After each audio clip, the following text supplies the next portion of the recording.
The Filipino Year is marked by ritual and tradition. In the season of Dayao, we will relish the preparations and celebrations that have defined our many cultures. What do we as Christians, as animists, as Islamic Filipinos value most? And how do we mark our years to show our collective aspirations? Tayo'y magdiwang at magpasalamat as we mark the milestones of the Filipino Year. This is Dayao, our knowledge, our pride.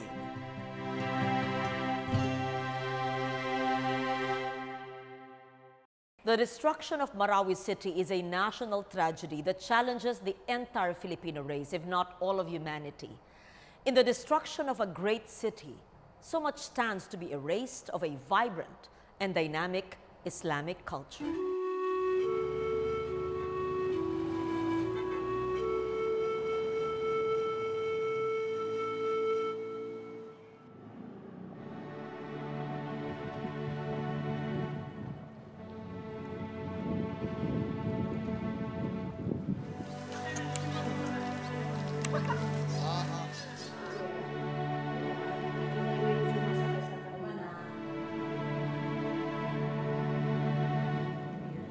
To understand the instinct of survival that keeps the Maranao culture so vibrant, we must understand maratabat. It has been described as a mental construct, a code of personhood, a way of being and thinking that has guided the Maranao. Roughly translated, this code of personhood is founded on self-pride, or pride in one's being. This being is not a selfish individual entitlement. Instead, its foundations are found in Islam, as well as the traditions that have been deemed honorable and worth emulating. The value system that is maratabat extends from the way an honorable Maranao will conduct himself in public and in private, to the convictions that ground a person, the way it affects families and clans, inspiring both loyalty as well as blind devotion. Maratabat is a broad term for a Maranao society. That is an ideology. That is a social psychology of the Maranao. The meaning of maratabat, according to Spanish point of view, is amor propio. But in our case, that's not only the meaning. It might be, depends. You are depending your life, depending your family and your society. If there is somebody that will come to destroy you. Another is pride, that you do not like yourself to be put down. Another thing is, if you have the right being transgressed by other people, you have to protect that right. Because if you are protecting that right, people will help you because you are exercising maratabat. If you do not have the right in transgressing other people, nobody will support you because that is not a maratabat. In other words, maratabat is a kind of ideology that protects the Maranao against any foreign transgression. Rebuilding may restore structures, but will these structures accommodate and reflect the unique aspects of the Maranao culture? Will the new Marawi, if and when it rises, respect the traditions of a historic city now erased? These are the questions that the Dayao team set out to answer as we visited Marawi. It was an auspicious time. The holy feast of Ramadan was coming to an end. Eid al-Fitr, the sacred festival that ended Ramadan, was about to be celebrated. How were the Maranaos coping? And how was their Islamic faith kept burning, a beacon of hope and resilience in the ruined city?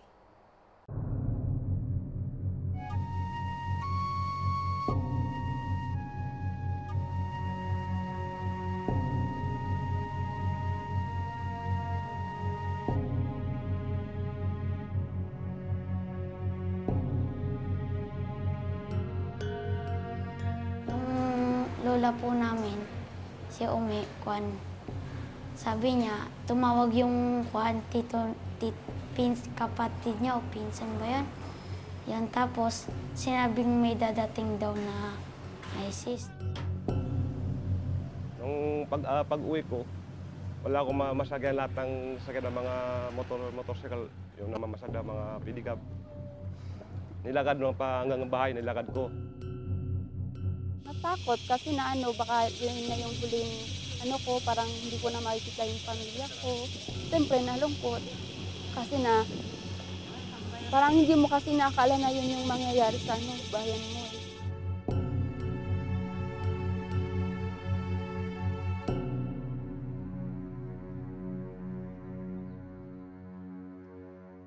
I know that the cause of the problem in Marawi is not originated from the Christian. Remember that the one who started the war is Maute ISIS. It is not the Christian who started. So in other words, the one to be blamed are the ISIS and the Maute who started. We are not blaming the government. We are not blaming our neighbors. We are blaming our relatives who started the war.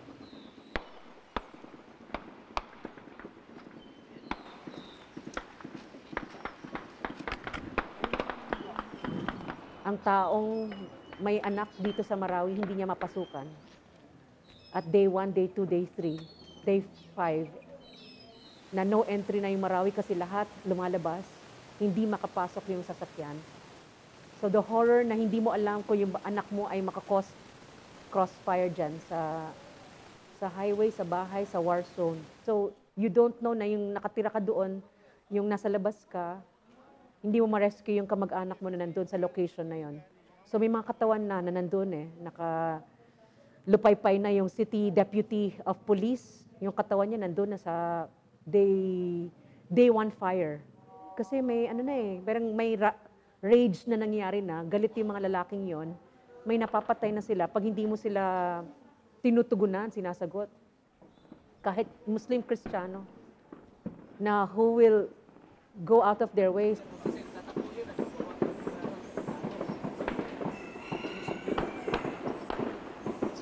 First responders sa Kapitolyo, sinecure nila yung Kapitolyo para hindi pasukan din ng Maute Group at saka naging evacuation center agad. Yung mga taong walang mapuntahan, hindi makalabas, dyan sila sa Kapitolyo.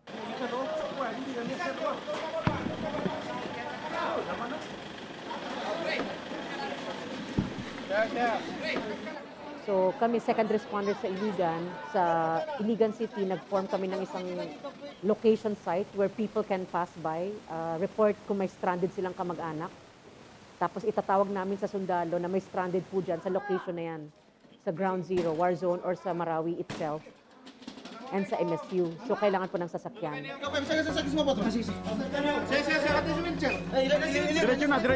So naging para kaming hotline dyan sa Iligan. We were connecting authorities to people kasi natatawagan tayo. Nag-Facebook campaign kami, nag-Facebook upload na please inform us kung may mga kailangan ipatulong sa inyo. Access to ambulance, access to an office na pwede silang magbigay ng na mag-erase ng kanilang kailangang gawin.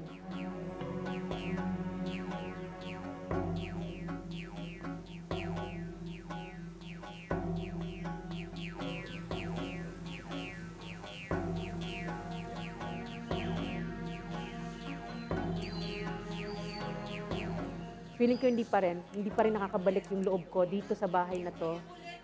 Naririnig ko yung mga iyak sa ulo ko ng mga taong hindi nakabalik sa war zone. So physically, nandito yung katawan pero emotionally, mentally parang wala ako dito. Kaya madalas pa rin ako nasa Iligan, madalas ako sa labas ng Marawi kasi alam kong marami pang hindi nakakabalik. Physically, nandito kami ng pamilya, mami ko.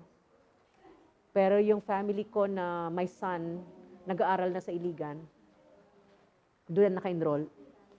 So picking up the pieces, lahat ng ninakaw sa amin, yung kwartong ginulo-gulo, yung CCTV na wala kaming recording kung anong nangyari. Nakatingin ako sa inyo ngayon, Ramadan ngayon, kung sinong nagnakaw ng gamit ng mga Maranao jewelry, sasakyan, titulo. Buti kaya niyong matulog sa gabi. Ibalik niyo yan sa amin. Alam namin nasa kwarto niyo yon. Yung lahat ng nasa kwarto namin na dinala niyo sa kwarto niyo, ibalik niyo sa amin. Kasi alam namin nandyan lang kayo.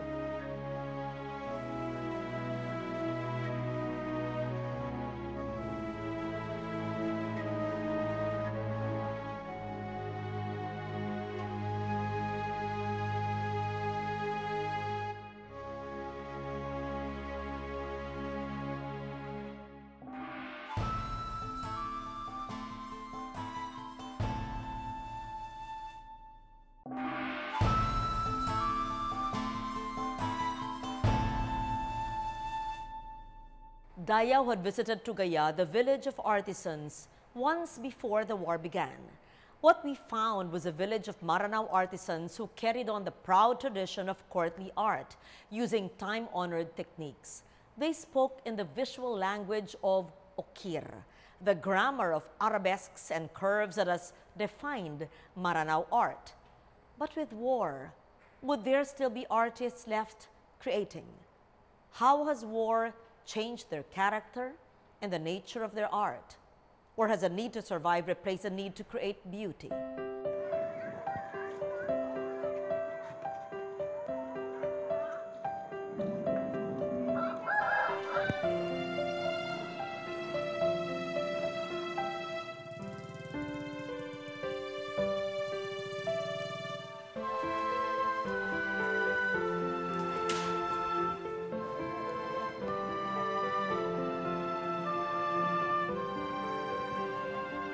Unang pagkagawa nila mga ISIS, nasa Padian ako. Doon ako mismo sa Padian. Narinig namin doon na balita na nasa Malatalat, nagkagulo doon. Nagbarilan yung mga ISIS at saka mga sundalo. Ay, yung asawa ko, sabi niya, umalis na tayo dito. Magbago tayo. Sabi ko, hindi pa. Kasi wala pang order na mayor at saka yung gobernador. Nung ninta namin ng balita. Tapos hanggang gabi, malakas na putokan. Nung kinabukasan, umorder ng gobyerno na bukas ng mga alas 6, dapat makaalis na lahat ako doon. Kasi hindi na mapigilan yung mga itim, mga ISIS, hindi na mapigilan. Saka yung mga sundalo. Ay, yung mga pamilya ko, pinaalis ko sila. Tapos yung mga manugang ko, lahat ng pamilya ko, lahat sila umalis, nagpunta sila ng Iligan. Ako namang nagpaiwan ako. Kasi akala ko yung mga gamit namin sa bahay, hindi ko na iiwanan.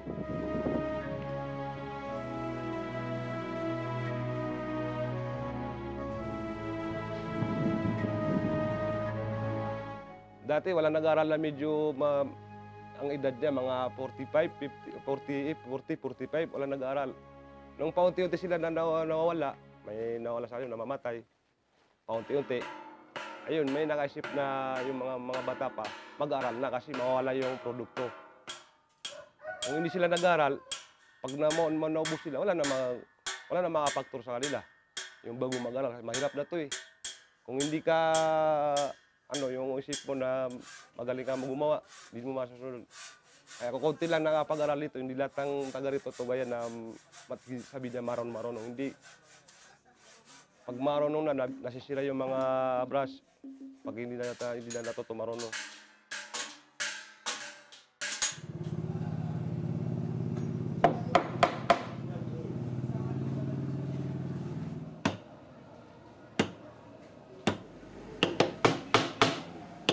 Sino naman ang hindi nahirapan? Lahat apektado. Yung halimbawa, yung market namin, medyo huminto. Yung pagta-transport namin, ang hirap. Bago ka makarating sa Iligan, ekot ka pa. Kasi hindi na mapuntahan ng Marawi. Pero yung Marawi na yan, kung sa apekto, grabe.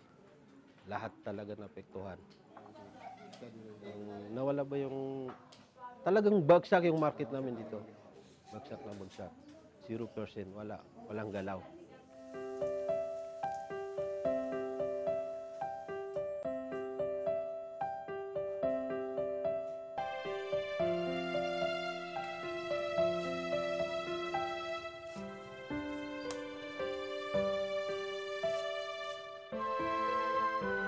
sa akin, talagang hindi pwede ito hinto.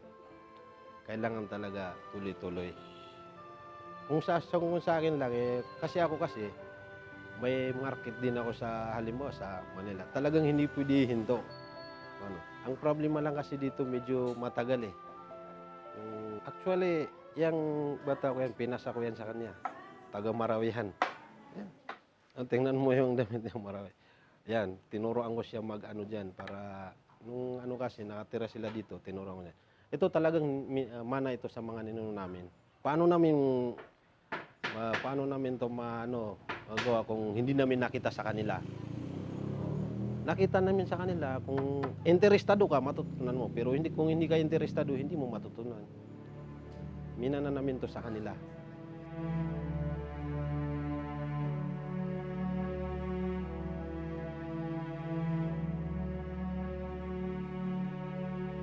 Anak-anaki, Sino na? sulutan sama dinding, sulutan sa kamay gitu. Paano dong?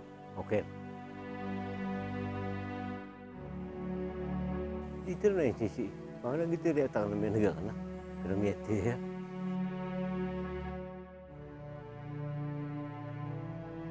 May kaupan sa akong yung buta.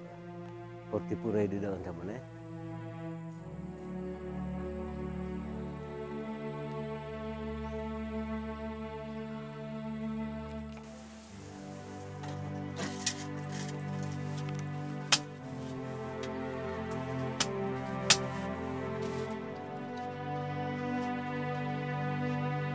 Oo, na-trauma ako kasi kagagaling ko pa lang ng Marawi, kapapanganak, doon kasi ako nanganak. Tapos, nung ilang araw na umuwi kami dito, narinig ko na nangyari sa Marawi. Kahit pa paano naman, nakakaraos kami. Apektado lang kami dun sa kabuhayan.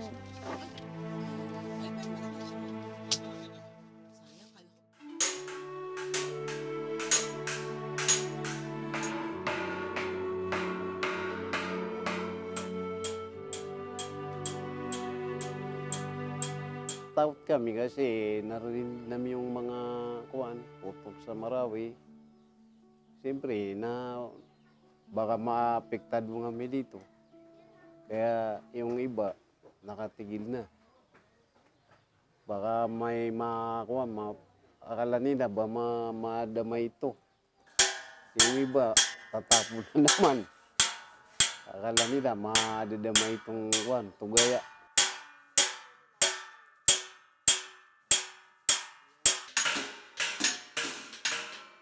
Tinutuloy namin yan para hindi maputuloy yung pangbuhay namin. Pero nahirapan kami. Dahil yung mga namin sa Marawi, mga suki namin, nawala sila.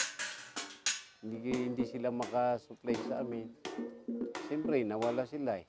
Iba-ibang napuntaan. Kaya nahirapan kami dito gumawa. Walang maka-finance, ganun. Yung mga suki namin, mga bayar namin, nawala sila. Itong bakal ng ninuno namin, nadama ito sa ground zero. Tinamaan ng bala. Pero pasalamat pa rin ako kasi hindi nawawala yung bakal na ninuno namin.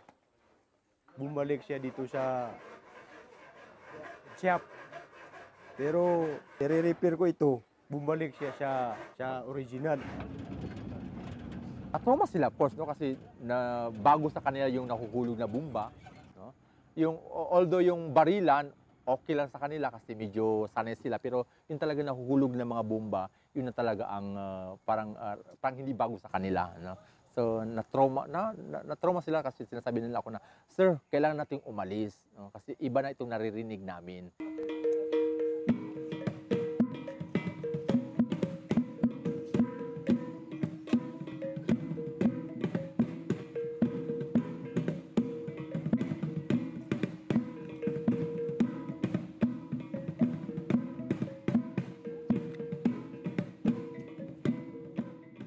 Nangyari yung siege, parang sabi nila mawawalan ang Marawi. So ang sabi nila, mawala man ang Marawi pero ang kultura natin ay hindi mawawala dahil nasa sa atin na yan.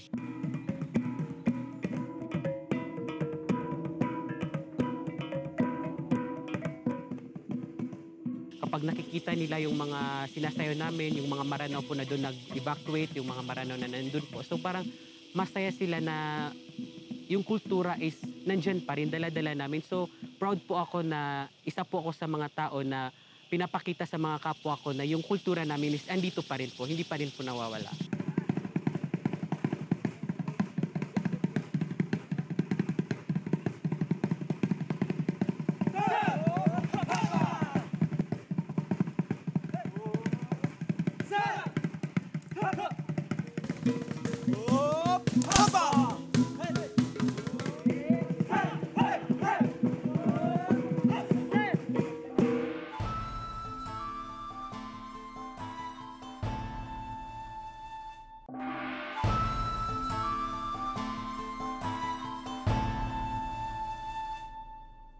Faith, they say, can build cities.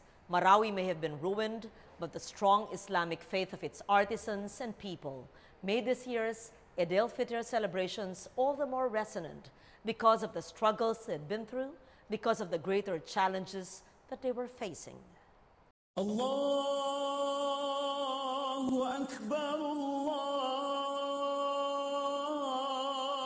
Akbar, Allahu Akbar. La ilaha illallah, Allahu Akbar. Allahu Akbar, walillahil hamd. Allahu Akbar, Allahu Akbar, Allahu Akbar. La ilaha illallah, Allahu Akbar.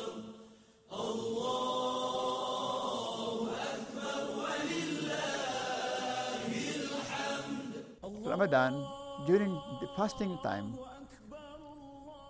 is a very important way for the Muslims, for the Maranao, for the Maguindanao, to contemplate, to meditate, to examine their lives, to examine their purposes, and think about their work, think about their art, and think about how they can improve themselves as not only as Muslims, but as Maranaos and as Filipinos. And this is the way for them to really even cultivate, no? They can continue developing their crafts and they continue refining their art. During Ramadan, you can really refine your inner self, achieve a higher level of understanding, a higher level of creativity, and this is expressed in Maranao art.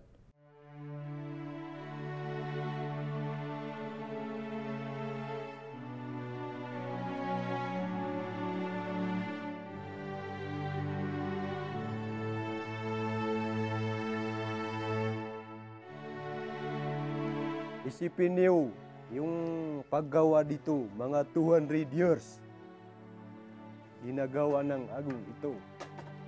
Yung ako, ikasampu na ako na apo, gumagawa ng agong. Kaya nila sinasabi na huwag niyo po iwanan. Kasi ito ang tunay na logo na mga Muslim.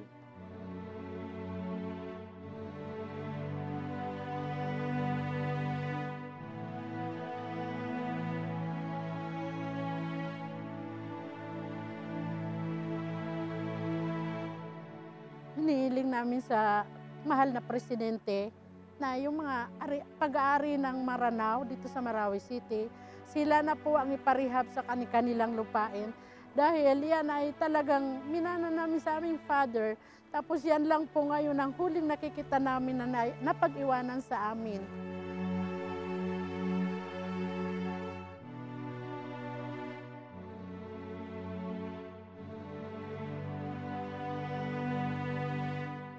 We only have today and tomorrow. So, tulungan nyo na lang kami na maging Pilipino ulit, maging tao ulit.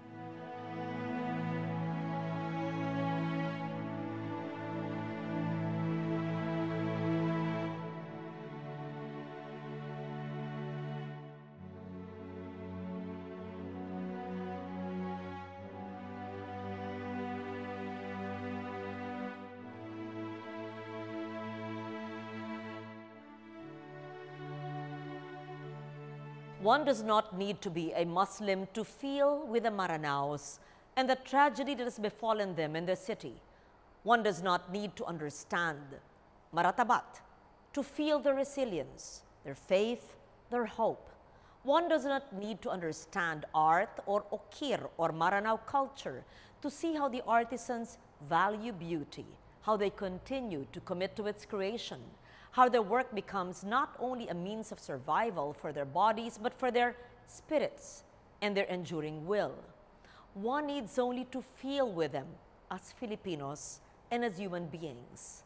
Marawi will rise again, not because it will be rebuilt by outsiders, but because the Maranao themselves will carry their city and their culture wherever they go.